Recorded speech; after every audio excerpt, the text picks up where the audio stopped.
actually.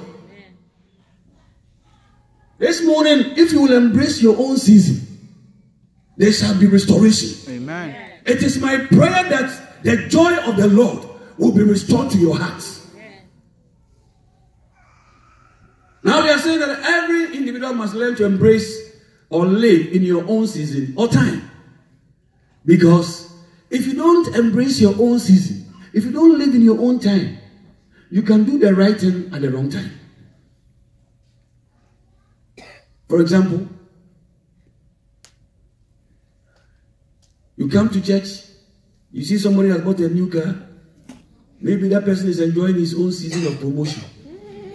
You are not in the season of promotion. You cried, you have lost a job. It means you are going through downsizing. But because you have seen that somebody has bought a vehicle, you too, you want to go and buy a vehicle. It means you are taking a decision. Which, you see, you cannot live your life according to somebody's bank account.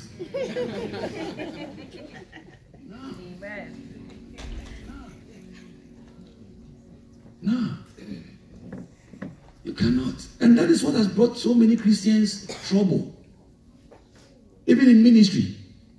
You cannot do your ministry according to how somebody is doing in his district. Maybe for them, that is the season God has opened for them. Hallelujah.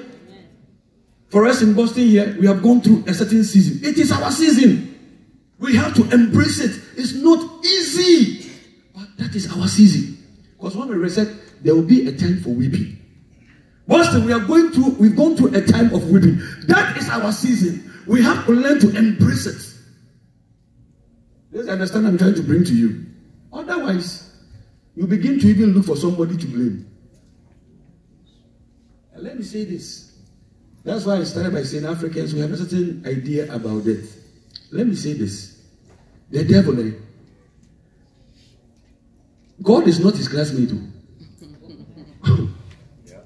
Hey, listen, every creation is under God's control. Amen. In fact, the Bible says even the winds, they obey him. Yes.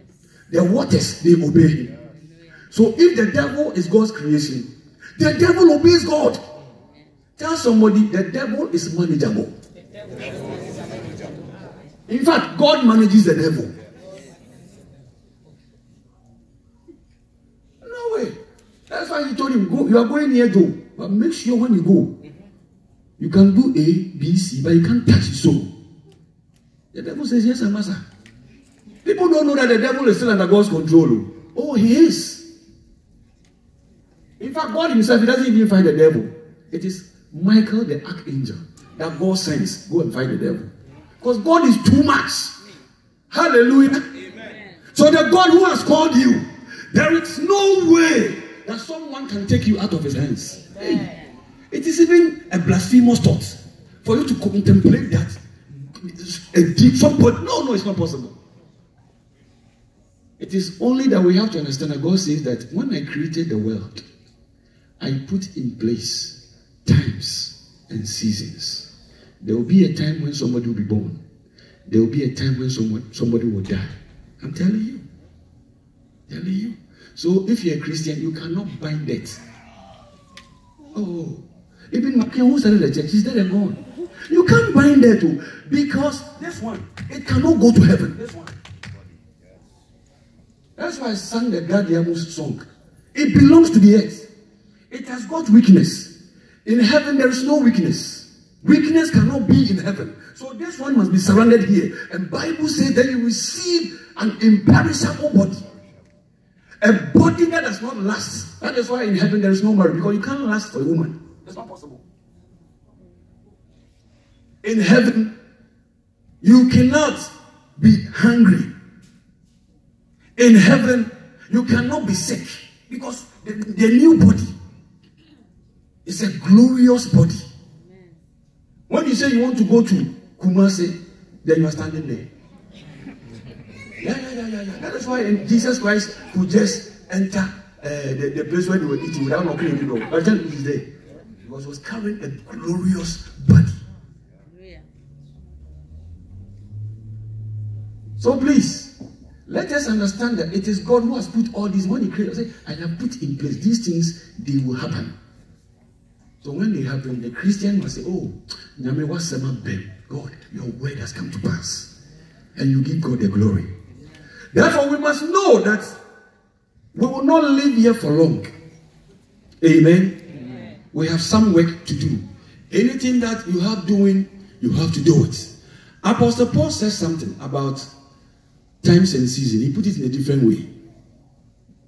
He said that after living his life for a very long time, he has seen that he will not always be on top. Paul, I'll say, I know how to abound. I also know how to be abased. It means sometimes I may be up, sometimes I may be down. But in each occasion, I must embrace it. If you don't understand it, like the friends of Job, once Job came down, oh, Job, you have sinned. Check it. Check your background. All sorts of theories. If you're not careful, you think that, oh, why me? No. No. God wants you to experience the season. It's for a purpose. God allowed Job to experience the negative season. But Job knew, and Job is a great guy. He didn't have a church. He didn't have a pastor. He didn't have choristers. But he knew God so much. He said, I know that my Redeemer liveth. He is able to give it to me. He's also able to take it away from me. And he continued to bless God. So once God, so I told that God, he has the power to change the times, right? Once Job was able to embrace his season and not misbehave, because if you don't embrace your season, chances are that you can misbehave. Because you're going through a hard time. Like I was driving one of these days here, then I got a text message from somebody somewhere. It's a pastor, I want to kill myself. So quickly, I had to test. I said, why? I said, God has disappointed me. This is just about 1 week ago. I said, God. I said, no. Wait, so I have to park somewhere. Because I knew it was serious. It is because of the way that we haven't taught ourselves very well. So we think that Christian life is all about being on top. It's all about, no, it is not true. Paul says, I know how to abound. I also know how to be abased. Or say, I know hunger. It means you will not always be on top.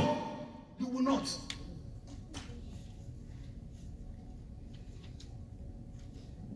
And you will always also not be down there. A time will come.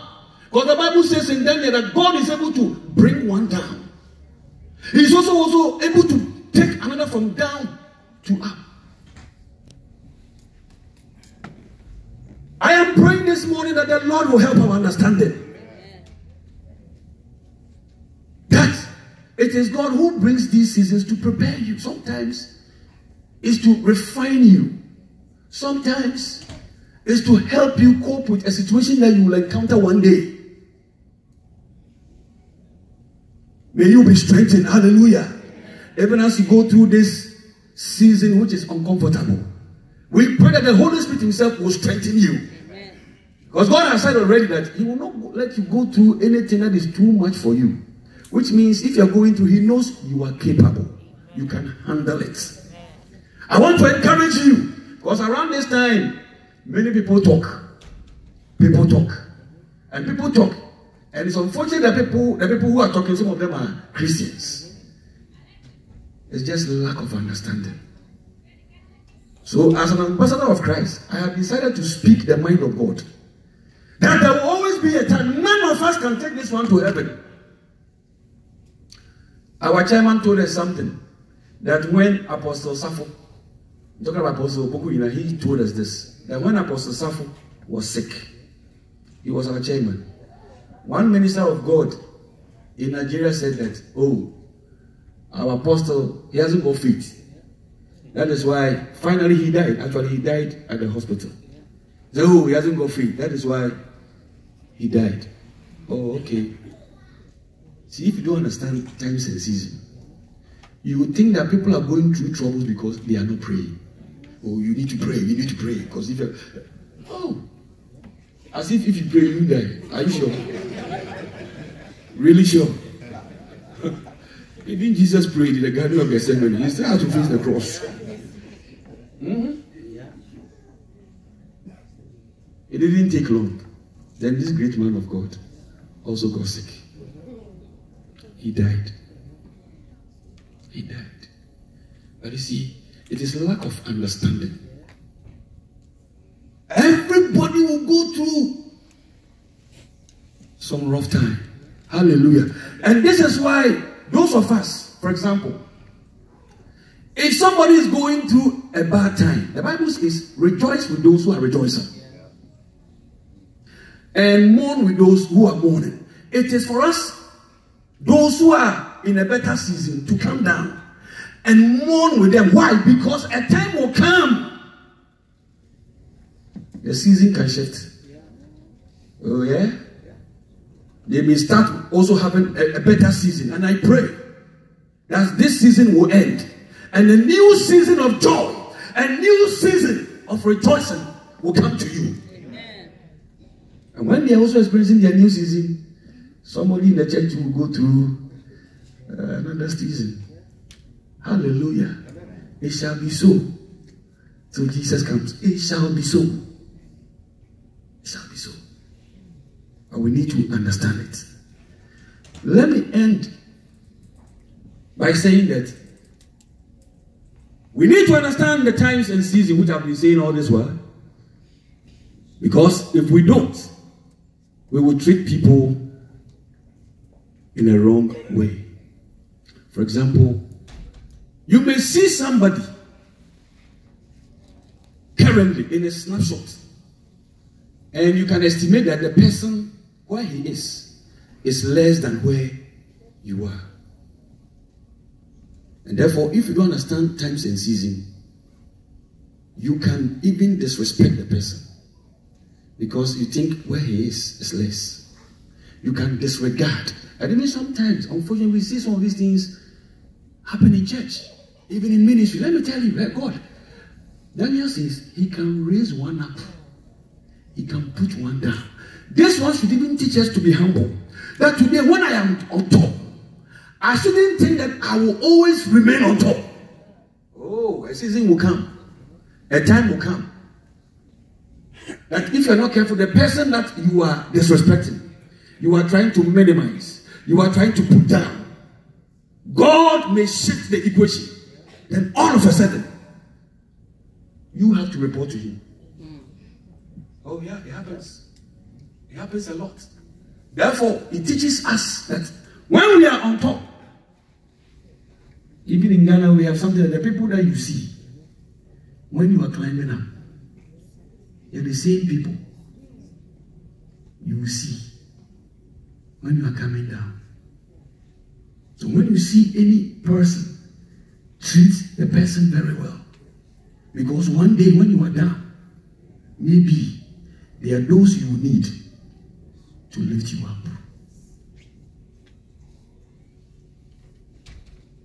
Chairman was telling me something. How he suffered somewhere under the hands of somebody. No, please, no. Oh, people have suffered though. Do you know that this chairman, this current chairman, Apostle Nyamiche, he was called into ministry, I think, 1991. That was the year we went to college. It took him 20 years to become an apostle. He became apostle in 2011. So whilst in ministry, you see those who have come, they haven't spent much time, 9 years, 8 years, 10 years. Even when he was sent to South Africa, he was there as district pastor. And then he brought someone as national head. He could have become national head. Are you understand? But it's all part of the training. It's all part of the training. When you don't understand times and season, when you are denied something, if you're not careful, you would even resign. And we have seen some ministers resign because they felt ill-treated. The season was bad. But we know from our understanding that every season has got a beginning. Every season has got an end. If you know this, you can comfort yourselves. Family, comfort yourselves. There is a new season coming. It is a season of joy. It is a season of restoration. A season of great restoration. Boston District, there is a season of great joy coming. I said, weeping may endure for a night, but surely joy cometh in the morning. This one I want to encourage somebody. The old people used to say, troubles, they don't last always. Because they have the understanding that every season has got an end. So trouble season has also got an end. Troublous season has got an end. It is our prayer that with these few words that we have said, the Lord will encourage you to live your life to the fullest. May the Lord bless you.